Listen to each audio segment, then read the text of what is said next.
नमस्कार विद्यार्थी मित्रो, आज आपण क्रेडिट कार्ड आणि डेबिट कार्ड या दोन महत्त्वाच्या सुविधांच्या बद्दल आज आपण माहिती घेणार आहोत. विद्यार्थी मित्रो, आपल्याला कल्पना आहेच की बँकिंगच्या माध्यमातून अनेक वेगवेगळ्या प्रकारच्या अत्याधुनिक सेवा सुविधा दिल्या जातात की त्यामध्ये अत्यंत महत्त्वाच्या मानल्या जाणाऱ्या किंबहुना सर्वसामान्य जनतेकडून मोठ्या प्रमाणात वापरल्या जाणाऱ्या सुविधांच्या मध्ये डेबिट कार्ड किंवा ATM कार्ड या सुविधेचा समावेश होतो.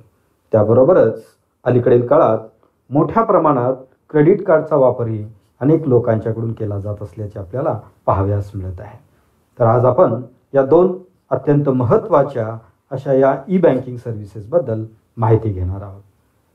विद्यार्थी मित्रो, क्रेडिट कार्डचा इतिहास पाहता की आपल्याला त्या ठिकाणी असं दिसून येईल की ही संकल्पना प्रामुख्याने 1950 मध्ये USA मध्ये त्या ठिकाणी इंट्रोड्यूस करण्यात आलेली आहे.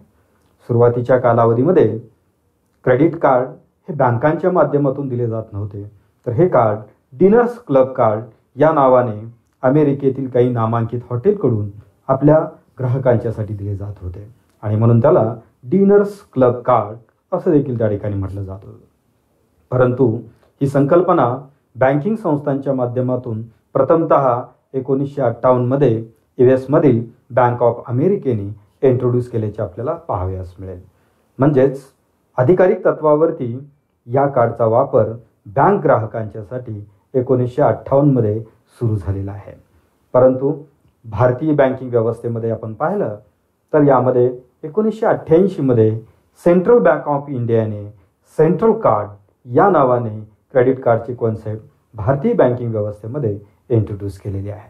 त्यानंतर 1981 मध्ये आंध्रा बँक, त्याचबरोबर 1988 मध्ये विजया बँक, त्याचबरोबर national payment corporation of India म्हणजेच NPCIने नोव्हेंबर 2018 मध्ये रुपे कार्डच्या माध्यमातून डेबिट कार्ड आणि क्रेडिट कार्डची संकल्पना भारतामध्ये सुरू केल्याचे आपल्याला दिसून येईल. सर्वसामान्यपणे आपण पाहिले तर आपल्याला असे दिसून येईल की जगात पहिल्यांदा क्रेडिट कार्ड किंवा बँक कार्ड ही संकल्पना 1950 मध्ये सुरू झाली. प्रत्यक्षात बँकिंग व्यवस्थेमधून ही संकल्पना 1958 मध्ये त्या ठिकाणी ग्राहकांच्यासाठी सुरू करण्यात आली आणि भारतामध्ये 1980 मध्ये सेंट्रल बँक ऑफ इंडियाने ही संकल्पना भारतीय ग्राहकांच्यासाठी सुरू केलेली आहे. आज जर आपण भारतीय बँकिंग व्यवस्थेमध्ये पाहिलं तर 3 वेगवेगळ्या प्रकारच्या कंपन्या क्रेडिट कार्ड, डेबिट कार्ड किंवा प्रीपेड अँड पोस्टपेड कार्ड्स अशा प्रकारच्या विविध प्रकारच्या कार्डच्या सर्व्हिसेस प्रोव्हाइड करताना आपल्याला दिसतील. साधारणपणे 2018 पूर्वी भारतामध्ये व्हिसा आणि मास्टर कार्ड या दोन महत्त्वाच्या कंपन्यांच्याकडून इश्यू केलेली कार्ड्स, मग ती डेबिट कार्ड्स असतील, क्रेडिट कार्ड्स असतील, आपल्या वापरामध्ये असल्याचे आपल्याला दिसत होते. तथापि RBIच्या प्रयत्नातून NPCIची स्थापना 2008 मध्ये झाली आणि या संस्थेने 2018 मध्ये संपूर्ण भारतीय बनावटीचे असे रुपे डेबिट कार्ड आणि रुपे क्रेडिट कार्ड हे लॉन्च केले आणि त्यामुळे आज भारतामध्ये विविध बँकांच्या मध्ये व्हिसा, मास्टर कार्ड आणि रुपे या 3 प्रकारच्या क्रेडिट कार्ड टेक्नॉलॉजी प्रोव्हाइड करणाऱ्या कंपन्यांचे डेबिट कार्ड्स आणि क्रेडिट कार्ड्स आज आपल्याला पाहावयास मिळत आहेत. तसे पाहिले तर व्हिसा या कंपनीने 1958 मध्येच अशा प्रकारची सर्व्हिस जगभरामध्ये सुरू केलेली आहे. त्याचप्रमाणे मास्टर कार्ड याही कंपन्यांनी 1958 मध्ये ही सेवा सुरू केलेली आहे. या दोन्ही कंपन्या US बेस्ड कंपन्या असून जगभरातील बहुतांश देशातील बँकांना क्रेडिट कार्ड आणि डेबिट कार्डची टेक्नॉलॉजी पुरवण्याचं कार्य व्हिसा आणि मास्टर कार्ड या 2 कंपन्यांच्याकडून केले जात आहे. मात्र युरोपियन कंट्रीजमध्ये युरोपे या नावाची क्रेडिट कार्ड आणि डेबिट कार्ड टेक्नॉलॉजी प्रोव्हायडर असणारी कंपनी युरोपियन देशामध्ये असणाऱ्या वेगवेगळ्या बँकांना ही सर्व्हिस देत असताना आपल्याला पाहावयास मिळेल. परंतु भारतामध्ये 2018 पासून भारतीय बँकांना रुपे कार्ड देण्याच्या बाबत सक्ती करण्यात येत आहे आणि त्यामुळे अलीकडील कालावधीमध्ये आपल्याकडील प्रत्यक्ष व्यवहारामध्ये रुपे कार्डचं प्रमाण वाढत असल्याचं आपल्याला दिसून येईल. विद्यार्थी मित्रो, बेसिकली क्रेडिट कार्ड आणि डेबिट कार्ड या 2 वेगवेगळ्या संकल्पना असल्या तर मूलभूत दृष्ट्या या दोन्ही प्रकारच्या कार्डमध्ये खूप सारी समानता असते. फक्त त्याचा वापर आपण कोणत्या कारणासाठी आणि कोणत्या सेवेसाठी करणार आहोत याच्यानुसार ते क्रेडिट कार्ड की डेबिट कार्ड हा फरक त्याच्यामध्ये निर्धारित करण्यात आलेला असतो. विद्यार्थी मित्रो, बेसिकली क्रेडिट कार्ड आणि डेबिट कार्ड हे दोन्हीही प्लास्टिक कार्ड्स असून हे इलेक्ट्रॉनिक तंत्रज्ञानावरती कार्य करणारी ही बँकेने इश्यू केलेली कार्ड्स आहेत. आता आपण पाहूया की नेमका क्रेडिट कार्ड आणि डेबिट कार्ड या दोन्हीमधील नेमका फरक काय आहे. विद्यार्थी मित्रो, क्रेडिट कार्ड म्हणजे हे एक असं इलेक्ट्रॉनिक कार्ड आहे की जे कार्ड बँकेने आपल्याला अदा केलेल्या कर्जाची रक्कम वापरण्यासाठी दिलेलं कार्ड असतं. म्हणजेच बँकेकडून मिळालेलं किंवा सँक्शन केलेल्या लोनची अथवा ॲडव्हान्सची रक्कम इलेक्ट्रॉनिकली यूज करण्यासाठी, कॅशलेस पद्धतीने यूज करण्यासाठी दिलेलं कार्ड म्हणजे क्रेडिट कार्ड. परंतु डेबिट कार्ड म्हणजे बँकेने दिलेलं हे असं इलेक्ट्रॉनिक कार्ड आहे की ज्याचा उपयोग आपण आपल्या खात्यात असणाऱ्या शिल्लक रकमेचा कॅशलेस पद्धतीने वापर करण्यासाठी किंवा ATMच्या माध्यमातून कॅश विड्रॉ करण्यासाठी या कार्डचा आपण वापर करत असतो. थोडक्यात क्रेडिट कार्डमधून जी रक्कम आपण वापरत असतो ती बँकेची रक्कम असते, म्हणजे बँकेकडून आपण बॉरो केलेली कर्जाची रक्कम असते. तर डेबिट कार्डमध्ये आपण आपल्याच खात्यातील शिल्लक रकमेचा उपयोग आपल्या विविध प्रकारच्या आर्थिक व्यवहारासाठी आपण करत असतो. तथापि क्रेडिट कार्ड आणि डेबिट कार्ड या दोन्हीचाही उपयोग ATMद्वारे पैसे विड्रॉ करण्यासाठी म्हणजेच रोख रक्कम काढण्यासाठी आपण करू शकतो. त्याचबरोबर या दोन्ही कार्डचा वापर आपण ऑनलाईन ट्रान्झॅक्शनसाठी देखील करू शकतो. तसे पाहता क्रेडिट कार्ड आणि डेबिट कार्ड या दोन्हीमधील काही सर्व्हिसेस या कॉमन आहेत, समान सर्व्हिसेस आहेत. तथापि सोर्स ऑफ मनी यामध्ये महत्त्वाचा फरक असल्याचे आपल्याला दिसून येईल. क्रेडिट कार्डमधून आपण जी रक्कम वापरत असतो त्या रकमेवरती बँकेकडून विशिष्ट दराने व्याज आकारले जाते. मात्र डेबिट कार्डद्वारे वापरली जाणारी रक्कम ही आपल्या स्वतःच्या खात्यातील अकाउंटमधली रक्कम असल्यामुळे त्याच्यावरती बँकेकडून कुठल्याही प्रकारचा ॲडिशनल इंटरेस्ट हे चार्ज केलं जात नाही. तथापि सर्व बँकांच्याकडून क्रेडिट कार्ड आणि डेबिट कार्ड सेवा देण्याकरिता काही किमान चार्जेस किंवा ॲन्युअल मेंटेनन्स चार्ज हे चार्ज केले जात असतात. तर अशा प्रकारे क्रेडिट कार्ड आणि डेबिट कार्ड याच्या मूलभूत संकल्पना आपण या ठिकाणी आता समजून घेतलेल्या आहेत. यानंतर आपण क्रेडिट कार्ड आणि डेबिट कार्डच्या पुढील ॲस्पेक्टकडे वळ. आता आपण क्रेडिट कार्ड आणि डेबिट कार्ड याच्यामधली जी मूलभूत आणि महत्त्वाची दृश्य स्वरूपातली जी वैशिष्ट्ये आहेत की ती आपण अभ्यासणार आहोत. हे आपल्यासमोर क्रेडिट कार्ड किंवा डेबिट कार्डचे फ्रंट साईड आहे. वस्तुतः क्रेडिट कार्ड आणि डेबिट कार्ड याच्या फिजिकल एक्झिस्टन्समध्ये फार मोठी तफावत नसते आणि त्यामुळे त्यामधील काही कॉमन वैशिष्ट्ये ही समानच असल्याची आपल्याला दिसतील. हे आपल्या बँकेच्या क्रेडिट किंवा डेबिट कार्डचे फ्रंट साईड असून की याच्यामध्ये प्रामुख्याने 8 महत्त्वाचे घटक याच्यामध्ये समाविष्ट असल्याचे आपल्याला दिसेल. प्रथमतः हे कार्ड ज्या बँकेने आपणास इश्यू केलेलं आहे त्या बँकेचं नाव आणि त्या बँकेचा लोगो या कार्डवरती प्रिंट केलेला असतो. त्याचबरोबर या ठिकाणी आपल्याला एक छोटीशी स्मॉल चिप, इलेक्ट्रॉनिक चिप दिसते आहे की या चिपला EMV चिप किंवा स्मार्ट चिप असं म्हटलं जातं. विद्यार्थी मित्रो, EMV हा एक शॉर्ट फॉर्म असून युरोपे, मास्टर कार्ड अँड विजा या 3 कार्ड टेक्नॉलॉजी प्रोव्हायडर कंपन्यांनी एकत्र येऊन एक विशिष्ट प्रकारची सिक्युरिटी सिस्टम जी शोधून काढली त्या सिस्टमला EMV सिस्टम असं म्हटलं जातं आणि त्याची जी चिप असते त्या चिपला EMV चिप असं म्हटलं जातं. अलीकडील काळात बहुतांश बँका EMV चिप असणारे क्रेडिट किंवा डेबिट कार्ड इश्यू करत असताना आपल्याला दिसून येतील. विद्यार्थी मित्रो, तिसरं महत्त्वाचं वैशिष्ट्य या फ्रंट साईडला असणाऱ्या कार्डच्या बाबतीमध्ये आपण पाहिलं तर इथे आपल्याला एक विशिष्ट प्रकारचा मोठा नंबर दिसेल. हा नंबर हा विशिष्ट कार्डचा कार्ड सिरियल नंबर असतो आणि त्याचं वैशिष्ट्य म्हणजे तो 16 अंकी नंबर असतो आणि 4 नंबरचे 4 सेट्समध्ये तो डिवाइड केलेला असतो. तर याला या क्रेडिट कार्ड किंवा डेबिट कार्डचा कार्ड सिरियल नंबर असं म्हटलं जातं. त्यानंतर चौथं वैशिष्ट्य या कार्डच्या बाबतीमध्ये आपल्याला सांगावं लागेल ते म्हणजे कार्डची व्हॅलिडिटी. अनेक कार्ड्सवरती कार्डची व्हॅलिडिटी फ्रॉम टू या पद्धतीने प्रिंट केलेली असते, तर काही कार्डच्या बाबतीमध्ये आपल्याला असं दिसेल की फक्त ते कार्ड कोणत्या महिन्याचे, कोणत्या वर्षाच्या, कोणत्या महिन्यापर्यंत वैध आहे त्याची व्हॅलिडिटी त्याच्यावरती प्रिंट केली जाते. म्हणजेच कार्डची व्हॅलिडिटी कार्डवरती प्रिंट करण्याच्या दोन वेगवेगळ्या पद्धती रूढ असल्याचे आपल्याला त्या ठिकाणी दिसून येईल. की यामध्ये आणखीन एक भाग महत्त्वाचा लक्षात ठेवणं आवश्यक आहे. कार्डवरती 12/2018 या पद्धतीनं त्या ठिकाणी तारीख प्रिंट केलेली आहे.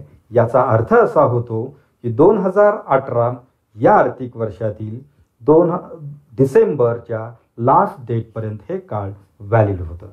त्यानंतर कार्ड होल्डर्स नेम. अलीकडील काळात बहुतांश क्रेडिट कार्ड आणि डेबिट कार्डवरती कार्ड होल्डरचं नाव त्या ठिकाणी प्रिंट केलेलं आपल्याला पाहावयास मिळत नाही.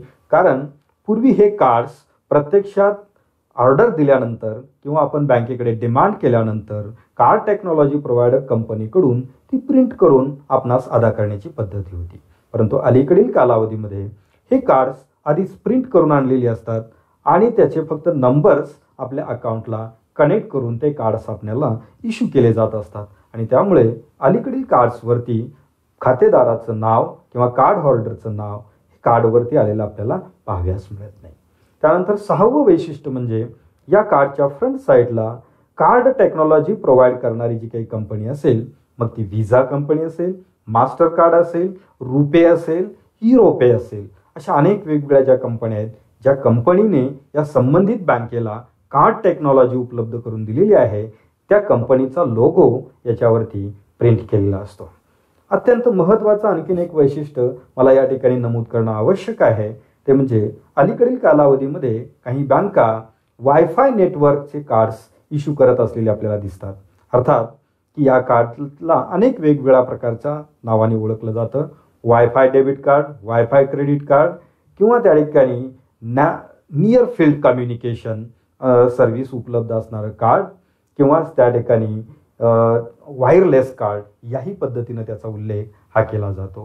हे एक वैशिष्ट्यपूर्ण कार्ड टेक्नॉलॉजी असून की या टेक्नॉलॉजीचा उपयोग आपल्याला कार्ड स्वॅप करण्यासाठी त्या ठिकाणी आवश्यकता नसते, तर प्रत्यक्षात आपण ज्या पद्धतीनं पॉस मशीन किंवा ATMला कार्ड इन्सर्ट करून ट्रान्झॅक्शन करत असतो त्याची आवश्यकता या वायफायमध्ये आवश्यक नसते.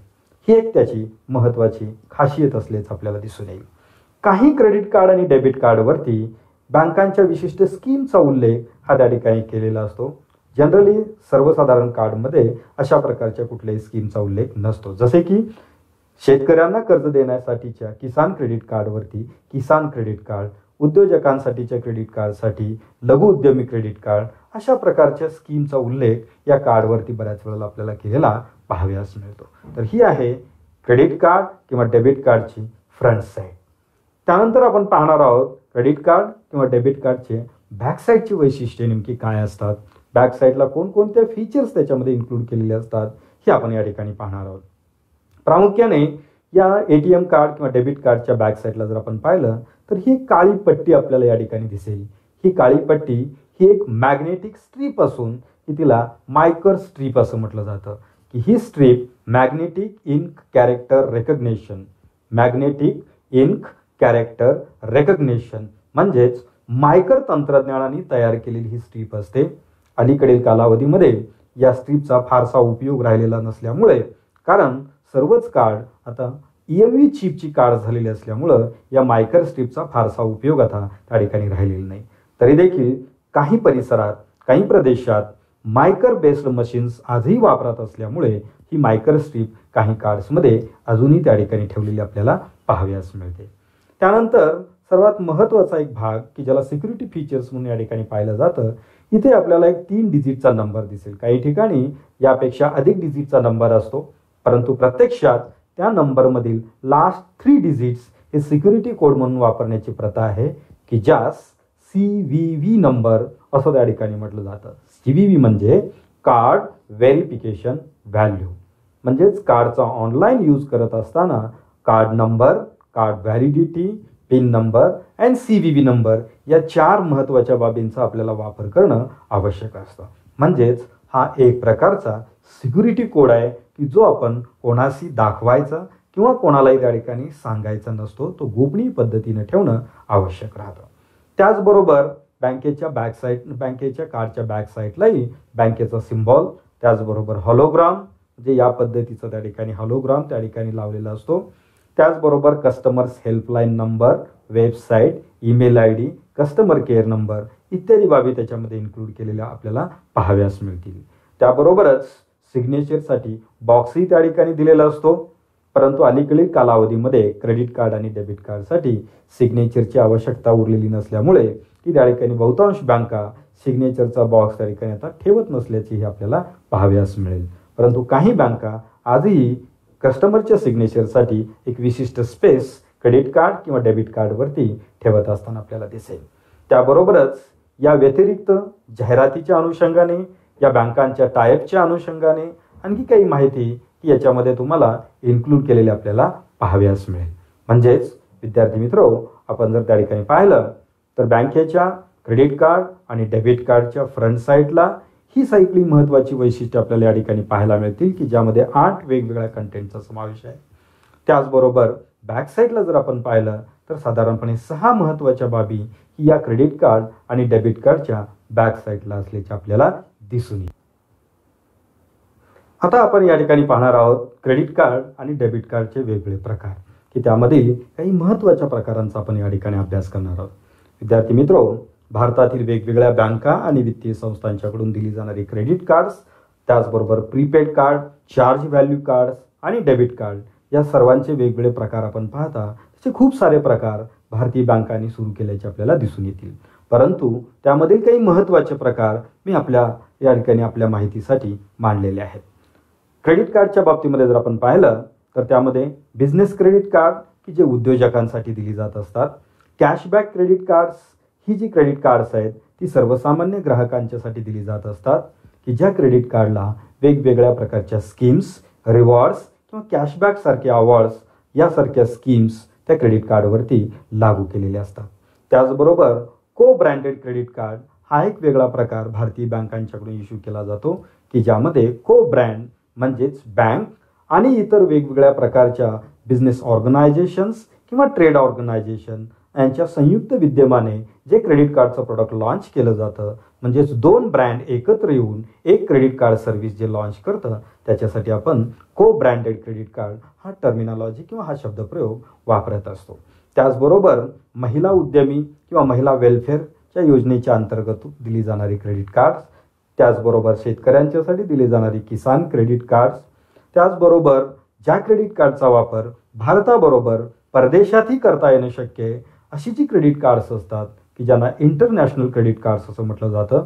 म्हणजेच या क्रेडिट कार्डचा जेव्हा आपण भारतात वापर करू तेव्हा त्याचे आर्थिक व्यवहार हे रुपयामध्ये होतील आणि जेव्हा आपण त्याचा वापर अमेरिकेमध्ये करू तेव्हा याच क्रेडिट कार्डच्या माध्यमातून होणारे व्यवहार हे डॉलर्समध्ये त्या ठिकाणी होतील, ज्याचा उपयोग इंटरनॅशनल ट्रान्झॅक्शनसाठी किंवा भारताबाहेर करता येणे शक्य आहे अशा क्रेडिट कार्डला इंटरनॅशनल क्रेडिट कार्ड असं आपण म्हणतो. त्याचबरोबर फ्युएल क्रेडिट कार्ड की जे पेट्रोल, डिझेल यासारख्या फ्युएल खरेदीसाठी वापरता येतील अशी स्पेशलाइज्ड क्रेडिट कार्ड्स असतात. लाईफस्टाईल क्रेडिट कार्ड वेगवेगळ्या प्रकारच्या लक्झुरियस सेवांच्यासाठी खरेदी करण्यासाठी किंवा त्याच्या पेमेंटसाठी जे क्रेडिट कार्ड्स इश्यू केलेले असतात त्याला लाईफस्टाईल क्रेडिट कार्ड असं म्हटलं जातं. विद्यार्थ्यांच्यासाठी जी क्रेडिट कार्ड्स इश्यू केली जातात त्याला स्टुडंट क्रेडिट कार्ड असं म्हटलं जातं. वेगवेगळ्या प्रकारच्या प्रवासासाठी आणि प्रवासाच्या दरम्यान करावयाच्या खर्चासाठी जे क्रेडिट कार्ड्स इश्यू केलेले असतात की त्यांना ट्रॅव्हल क्रेडिट कार्ड्स असं म्हटलं जातं. आणि नव्याने आलेला कार्डचा प्रकार म्हणजे कॉन्टॅक्टलेस क्रेडिट कार्ड हे काही महत्त्वाचे क्रेडिट कार्डचे प्रकार आहेत. त्याबरोबरच डेबिट कार्डमध्ये देखील असे अनेक वेगवेगळे प्रकार आपल्याला त्या ठिकाणी पाहाव्यास मिळतात, की यामधील तुम्ही आणि आपण जे काही डेबिट कार्ड वापरत आहोत की त्यामधील सगळ्यात पहिला आणि एक महत्त्वाचा प्रकार म्हणजेच जनरल डेबिट कार्ड की जे तुम्ही आणि मी वापरत आहोत. त्याचबरोबर कॅशबॅक सारख्या स्कीम असणाऱ्या डेबिट कार्डचाही समावेश याच्यामध्ये होतो. SBI असेल, HDFC असेल, ॲक्सिस बँक असेल यासारख्या बँका काही वेळा काही विशिष्ट स्कीमच्या अंतर्गत कॅशबॅक डेबिट कार्ड्स इश्यू करताना आपल्याला दिसतील. त्याचबरोबर मगाशी मी आपल्याशी उल्लेख केल्याप्रमाणे मायकर चिप असणाऱ्या किंवा मायकर स्ट्रीप असणारं डेबिट कार्ड की जे आता आउटडेटेड होत चाललेलं आहे. बहुतांश ठिकाणी हे कार्ड आता ॲक्सेप्ट केलं जात नाही. त्याचबरोबर EMU चिप असणारं डेबिट कार्ड की ज्याच्यामध्ये EMU टेक्नॉलॉजी असणारी चिप इन्स्टॉल केलेली आहे, अशा प्रकारचं जे डेबिट कार्ड आहे त्याला EMU डेबिट कार्ड आपण म्हणतो. त्याचबरोबर नियर फील्ड कम्युनिकेशन टेक्नॉलॉजीच्या आधारे जे कार्ड वर्क करतं, जे कार्य करू शकतं, की त्या कार्डला कॉन्टॅक्टलेस डेबिट कार्ड किंवा वायफाय डेबिट कार्ड असं आपण त्या ठिकाणी त्याला म्हणतो. आणखीन एक डेबिट कार्डचा महत्त्वाचा जो या ठिकाणी प्रकार आहे तो म्हणजे add on debit card. Add on debit card हे एक असं डेबिट कार्ड किंवा ATM कार्ड आहे की जे मूळ अकाउंटला देण्यात आलेल्या डेबिट कार्ड बरोबरच एक ॲडिशनल डेबिट कार्ड किंवा ATM कार्ड इश्यू केलं जातं. त्याला ॲड ऑन डेबिट कार्ड असं म्हटलं जातं. उदाहरणार्थ वडिलांच्या खात्यातील रक्कम वापरण्यासाठी त्याच खात्याशी लिंक असणारं कार्ड जर मुलाला, पत्नीला, मुलीला दिलेलं असेल तर त्याला ॲड ऑन डेबिट कार्ड असं म्हटलं जातं. त्याचबरोबर आणखीन एक महत्त्वाचा प्रकार म्हणजे prepaid debit card. Prepaid debit card हे एक अशी सुविधा बँका आणि वित्तीय संस्थांनी सुरू केलेली आहे की ज्याच्यामध्ये आपलं बँक खातं असण्याची आवश्यकता नसते. आपलं एखाद्या बँकेत खातं नसेल परंतु आपल्याला डेबिट कार्ड वापरायचं असेल तर आपण बँकेकडे रिक्वेस्ट करून प्रीपेड डेबिट कार्ड त्या ठिकाणी घेऊ शकतो. त्यासाठी कार्डमध्ये रिचार्ज करावयाची रक्कम आणि त्याबाबतचं कमिशन बँकेमध्ये आधी अदा केल्यानंतर बँक आपणास ते कार्ड चार्ज करून देते आणि ते कार्ड आपण बाहेर वापरू शकतो. त्याचा वापर ATM, POS, ऑनलाईन ट्रान्झॅक्शन या सर्व कार्यासाठी आपल्याला वापरता येतं. त्यालाच चार्ज व्हॅल्यू कार्ड असं देखील म्हटलं जातं. त्याबरोबरच जसं डोमेस्टिक डेबिट कार्ड आहे त्याच पद्धतीनं डेबिट कार्डमधला आणखीन एक महत्त्वाचा प्रकार म्हणजे इंटरनॅशनल डेबिट कार्ड की ज्याचा वापर परदेशातील बँकांच्या ATM मध्ये किंवा ऑनलाईन ट्रान्झॅक्शनसाठी देखील करता येऊ शकतो. तर अशा प्रकारे बँकांमधील वेगवेगळ्या प्रकारच्या स्कीम अंतर्गत लॉन्च केली जाणारी किंवा इश्यू केली जाणारी डेबिट कार्ड आणि क्रेडिट कार्डचे वेगवेगळे प्रकार की आपल्याला त्या ठिकाणी समजून घेणं आवश्यक आहे. त्यानंतर आता आपण बँकांच्या मधील या क्रेडिट कार्ड आणि डेबिट कार्डच्या सहाय्याने जे काही ट्रान्झॅक्शन आपण करत असतो की त्या ट्रान्झॅक्शनचा प्रोसेस फ्लो नेमका कसा असतो, नेमकी ही प्रोसेस सेटलमेंटची प्रोसेस नेमकी कशी असते हे आपण या चार्टच्या माध्यमातून आपण पाहणार आहोत.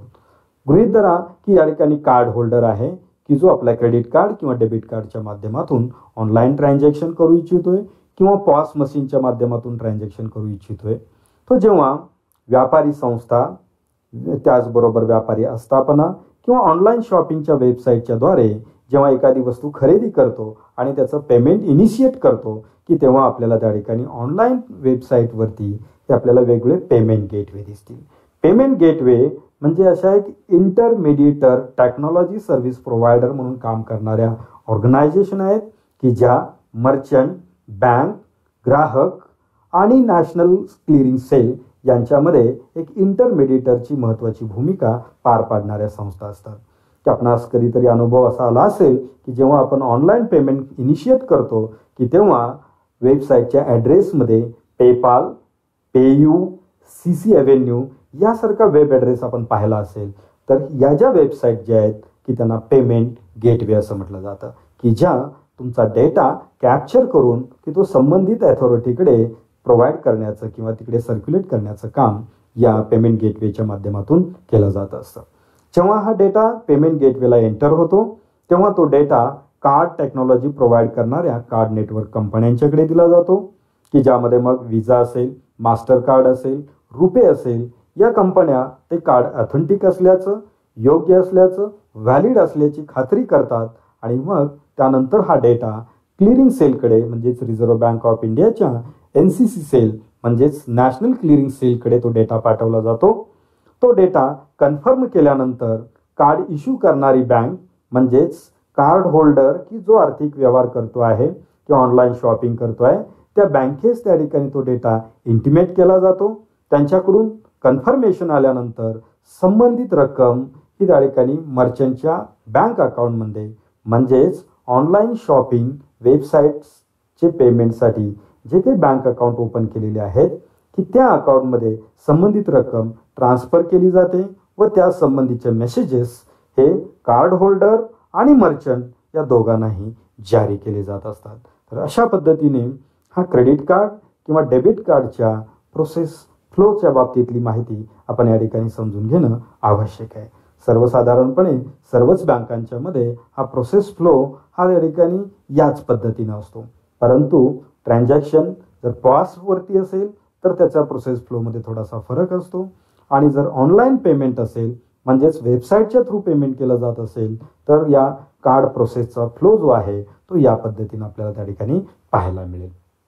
यानंतर आपण सर्वात महत्त्वाची बाब म्हणजे क्रेडिट कार्ड आणि डेबिट कार्ड वापरत असताना घ्यावयाच्या महत्त्वाच्या दक्षता या आपण अभ्यासणार आहोत. क्रेडिट कार्ड आणि डेबिट कार्ड या दोन्हीच्या वापराच्या बाबतीमध्ये ज्या महत्त्वाच्या दक्षता घेणं आवश्यक आहे की त्या बाबी मी या ठिकाणी नमूद केलेल्या आहेत. विद्यार्थी मित्रो, जेव्हा आपणास बँकेकडून क्रेडिट कार्ड किंवा डेबिट कार्ड प्राप्त होतं तेव्हा बँकेकडून दिलेला पिन नंबर हा पहिल्याच ट्रान्झॅक्शनच्या वेळेला आपण त्या ठिकाणी बदलून आपला स्वतःचा पिन नंबर सेट करणं अत्यंत आवश्यक राहतं. कारण बँकेच्या माध्यमातून पिन नंबर अलॉट करत असताना अनेक व्यक्तींचा इंटरफेरन्स त्याच्यामध्ये असू शकतो की ज्याचा भविष्यात मिसयूज होण्याची शक्यता आपण नाकारू शकत नाही आणि त्याकरिता सुरक्षितता म्हणून बँकेने दिलेला पिन नंबर इमिडिएटली चेंज करून स्वतःचा पिन नंबर सेट करणं अत्यंत आवश्यक राहतं.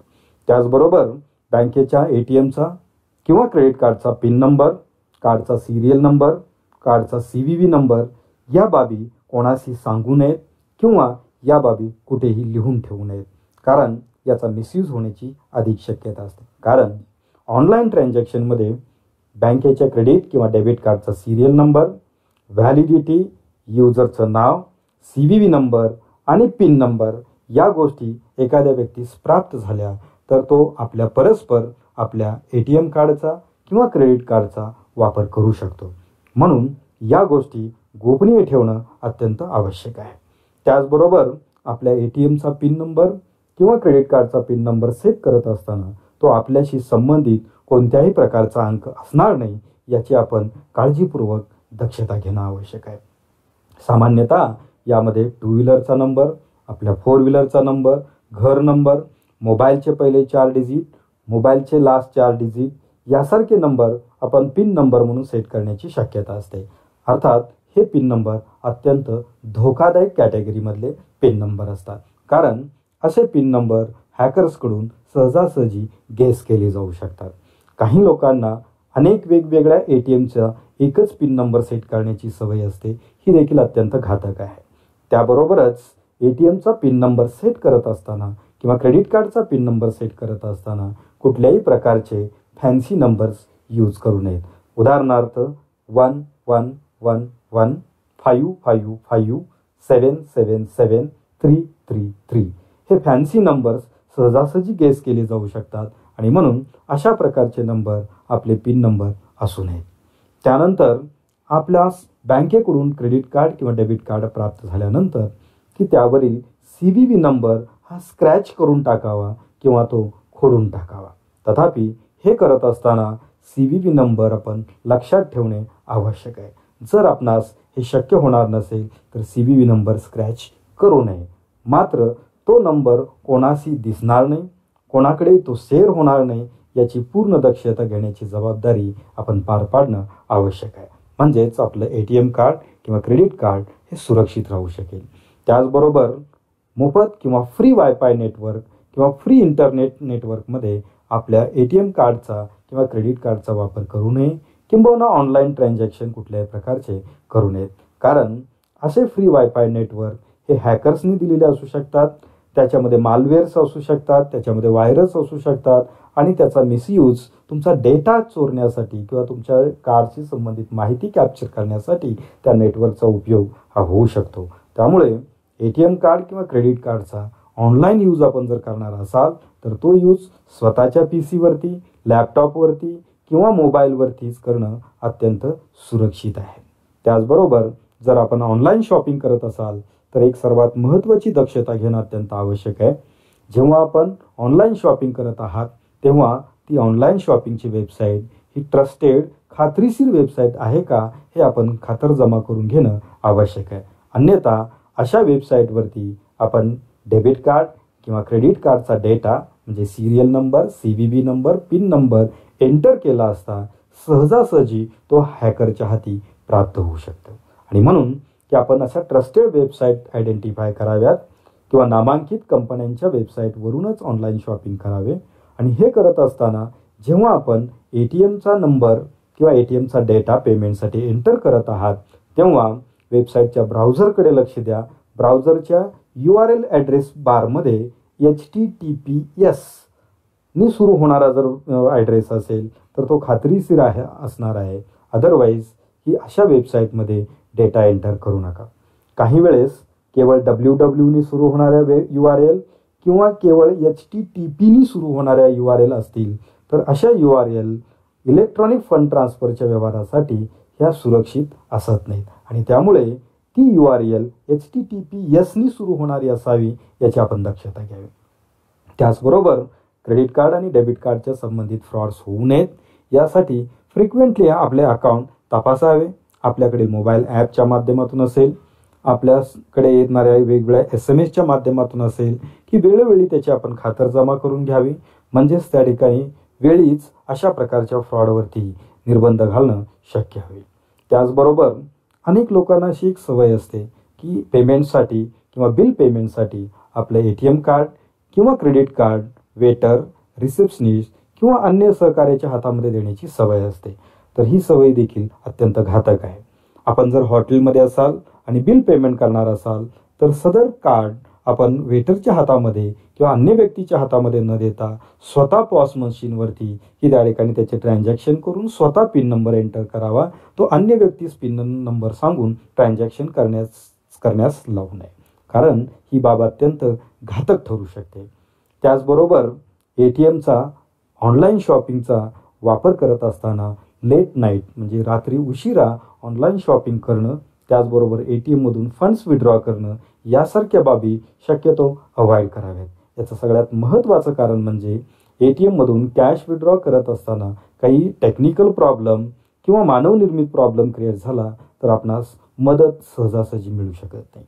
त्याचबरोबर ऑनलाईन शॉपिंग किंवा ऑनलाईन ट्रान्झॅक्शन करत असताना वेबसाईट क्रॅश होणं, ट्रान्झॅक्शन फेल्युअर होणं किंवा वेबसाईट हॅक होणं अशा अन्य कारणांनी जर काही प्रॉब्लेम निर्माण झाला तर रात्री अपरात्री तात्काळ अशा प्रकारची कस्टमर केअर सर्व्हिसची मदत मिळणं हे शक्य होत नाही आणि म्हणून ऑनलाईन ट्रान्झॅक्शन शक्यतो रात्रीच्या वेळी अवॉइड करावे, ते करू नये. त्याचबरोबर क्रेडिट कार्ड धारकांच्यासाठी एक महत्त्वाची प्रिकॉशन, जी सर्वात महत्त्वाची प्रिकॉशन म्हणून लक्षात घेणं आवश्यक आहे. आपण जर क्रेडिट कार्ड वापरत असाल तर क्रेडिट कार्डसाठी आपल्या बँकेने ठरवून दिलेली अप्पर लिमिट ही त्या ठिकाणी शक्यतो क्रॉस करू नये. त्याचबरोबर आपल्या बँकेने कॅश विड्रॉलची सुविधा जरी दिलेली असली तरी क्रेडिट कार्डच्या सहाय्याने शक्यतो कॅश विड्रॉल करू नये, कारण कॅश विड्रॉल केल्यास त्यासाठी ॲडिशनल चार्जेस बँकेकडून लावले जात असतात. त्याचबरोबर क्रेडिट कार्डच्या माध्यमातून महिनाभरामध्ये आपण जे काही ऑनलाईन ट्रान्झॅक्शन किंवा त्या ठिकाणी ऑनलाईन शॉपिंग केलेलं असेल की त्याचं पेमेंट विथ इंटरेस्ट वेळेत बँकेस अदा करणं आवश्यक आहे. अदरवाईज वेळेनंतर जर आपण त्या ठिकाणी पेमेंट केलं तर त्यासाठी व्याज आणि त्याबरोबर दंडव्याज किंवा फाईन हा बँकेकडून लावला जाऊ शकतो. तर या काही महत्त्वाच्या बाबी आहेत. या सर्व बाबींची दक्षता आपण त्या ठिकाणी घेतली तर निश्चितपणे ATM कार्डचे व्यवहार, क्रेडिट कार्डचे व्यवहार किंबहुना ऑनलाईन ट्रान्झॅक्शनचे व्यवहार हे आपल्यासाठी अत्यंत सुखकर आणि आनंददायी होतील याची मला निश्चितपणे खात्री वाटते. आपण या सर्व सुविधा अत्यंत जबाबदारीने आणि काळजीने वापरल्यास ई बँकिंग सेवांचे अनेक वेगवेगळ्या प्रकारचे फायदे आपणा सर्वांना प्राप्त होतील.